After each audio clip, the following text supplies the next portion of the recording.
Do you recall when I mentioned that Optimus wasn't always a Prime? Well, he wasn't always Optimus either. He was once named Orion Pax. If we survive this, I'm gonna kill you! I accept those terms. Transformers 1. Or should I say, The Chosen One. I see strength in you. Take these and access your full potential.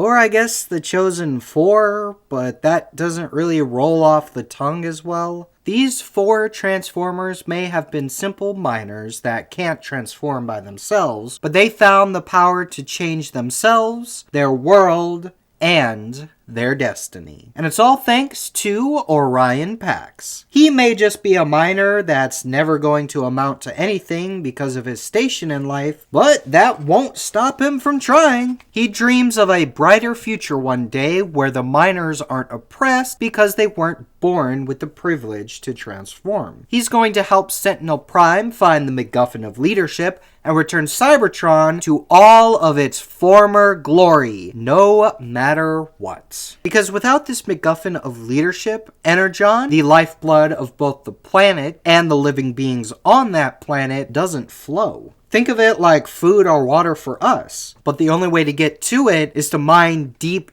down into the planet, and while finding a MacGuffin device is cool, it is a lot better with friends. And who better to get into trouble with than a brother? Megatron is here to offer his support when Orion gets a little too deep into trouble, always bailing him out and helping him to escape from whatever police force tends to be chasing him. Megatron dreams of big things as well, but he doesn't want to get into any harebrained schemes. He's usually just dragged into them by Orion. Megatron simply wants to stay in his lane and show his superiors that he's more than meets the eye. Of course, always getting into trouble, even if it isn't your fault, tends to lead to places you don't want to go. And after a particularly stupid idea, that's exactly what happens. Both Orion and Megatron find themselves in possession of a map that can lead them to the MacGuffin of leadership. And what better way to realize both of their dreams than to hand deliver the MacGuffin to their leader,